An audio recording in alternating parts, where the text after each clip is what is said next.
Hello guys, আজকে আমি বানাচ্ছি পটেটো বল।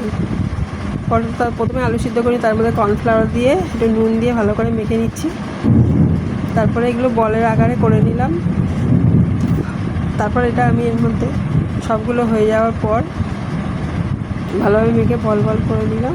তারপরে সবগুলো হয়ে যাওয়ার পরে আমি জলটা ফুটিয়েছি, ফুটিয়ে তার মধ্যে এই বলগুলো দিয়ে দিলাম। তারপরে এটা একটুখানি ফুটে যাওয়ার পরে আমি এটা একদম ছেঁকে নামিয়ে নেবো। নামিয়ে নিচ্ছি সবগুলো। তারপরে মধ্যে কড়াই তেল দিয়ে দিয়েছি, তারপরে একটু জিরে ফোড়ন দিয়ে রসুন খেতে দিয়েছি। রসুনটা একটু ভাজা ভাজা হয়ে গেলে তার মধ্যে আমি একে একে সব মশলাগুলো দিয়ে দেবো। প্রথমে আমি